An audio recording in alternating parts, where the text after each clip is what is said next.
dokter dan teman-teman, perkenalkan nama saya Afifah. Di sini saya akan mempresentasikan tentang hernia inguinalis pada anak.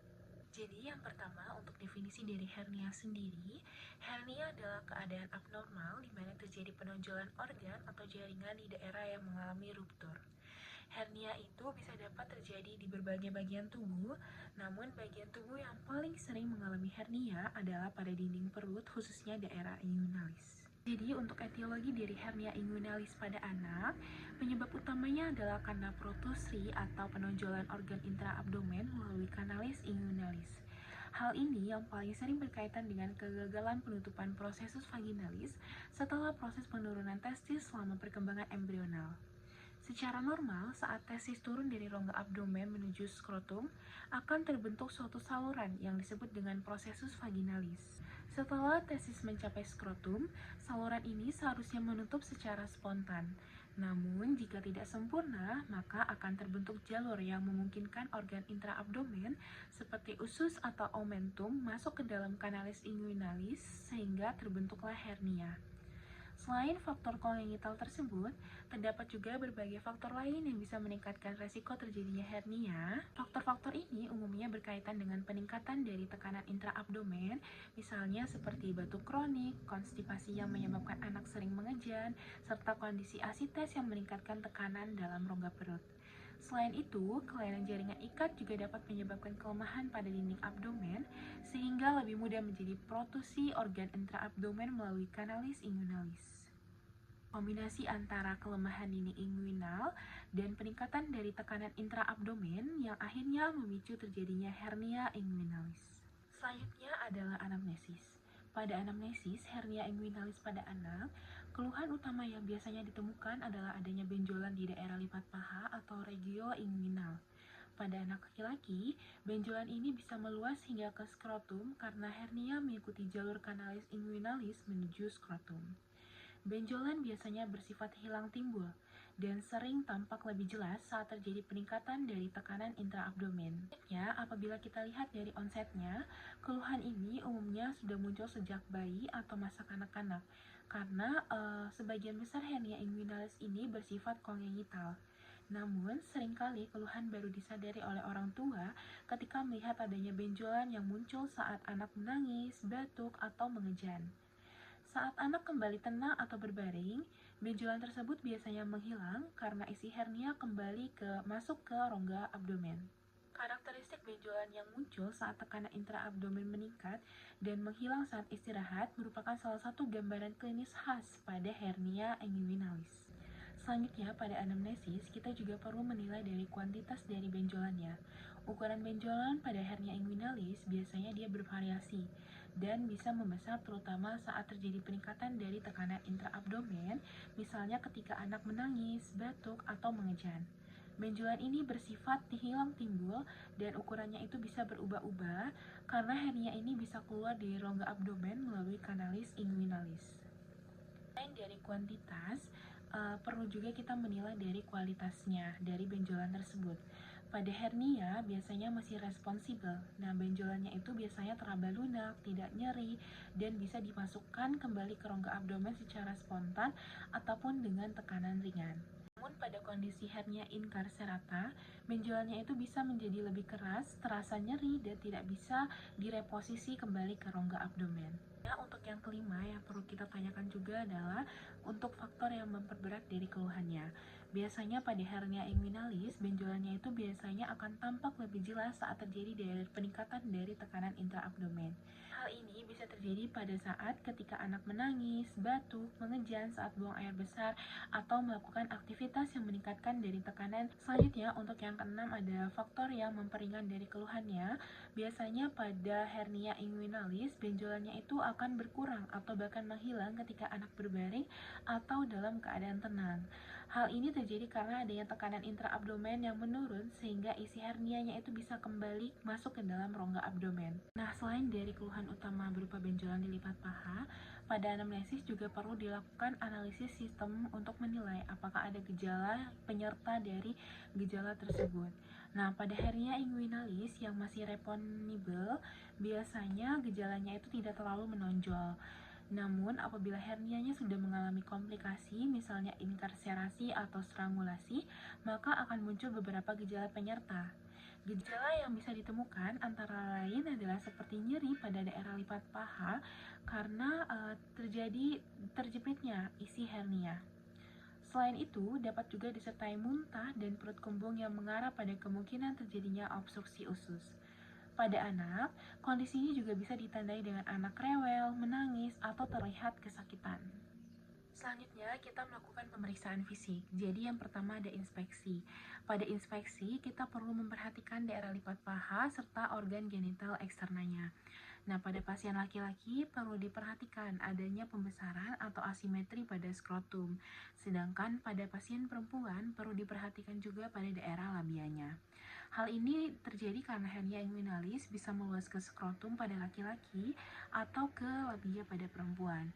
Nah, pemeriksaan sebaiknya dilakukan dalam dua posisi, yaitu pada posisi berdiri maupun berbaring. Nah, pada posisi berdiri biasanya benjolannya itu lebih mudah terlihat karena pengaruh dari gravitasi dan peningkatan dari tekanan intraabdomen. Selanjutnya ada palpasi. Jadi palpasi itu biasanya dilakukan ketika benjolan hernianya itu tampak atau saat pasien diminta batuk atau mengejan agar benjolannya itu lebih mudah diraba.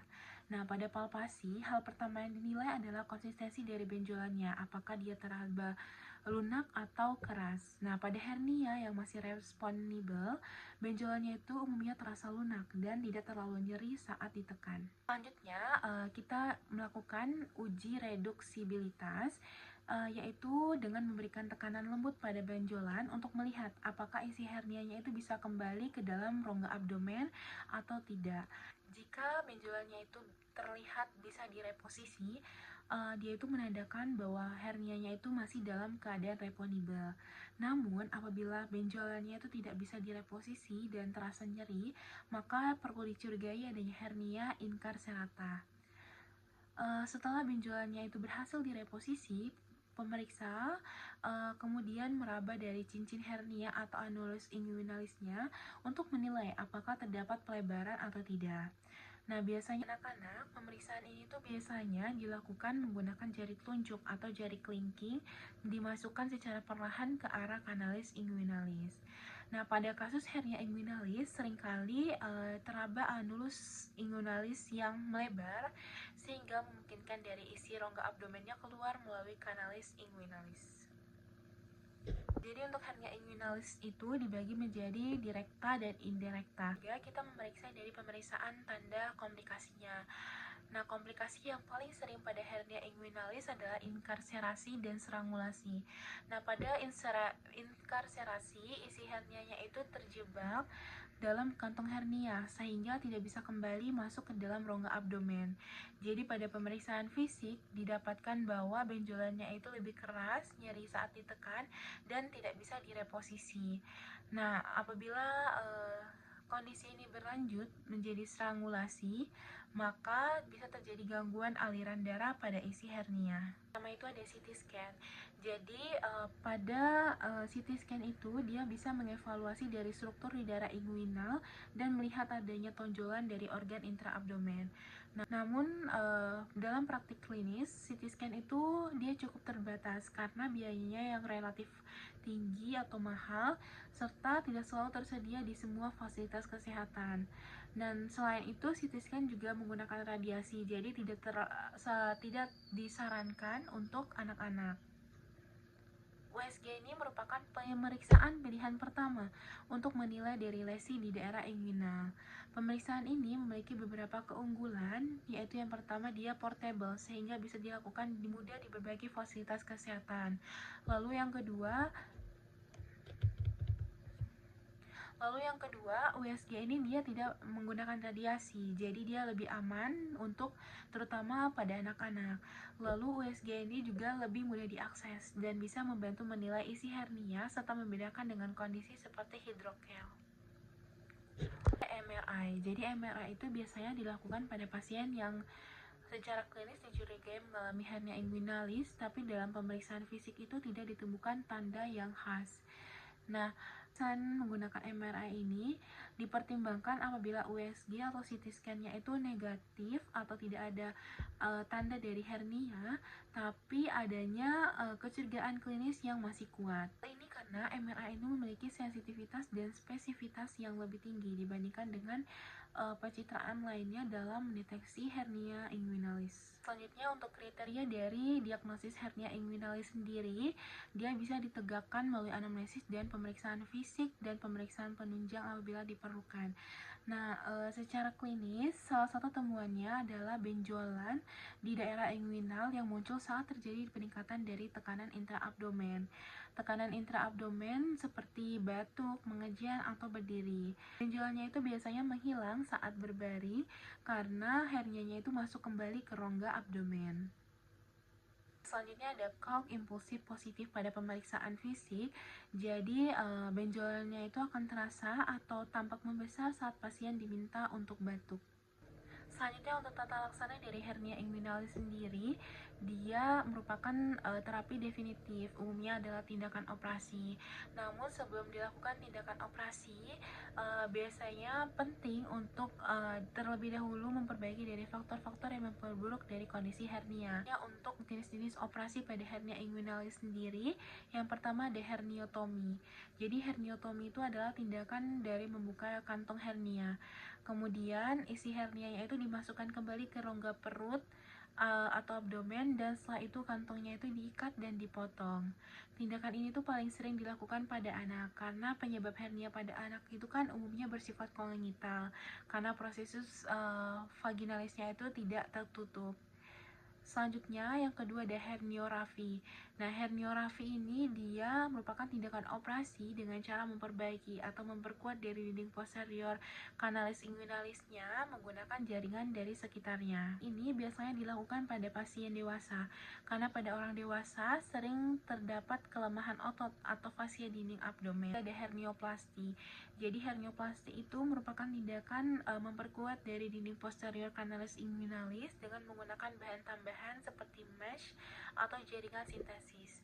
Yang tujuannya penggunaan dari mesh sendiri digunakan untuk mengurangi dari tekanan pada jaringan dan menurunkan resiko dari kekambuhan dari hernia.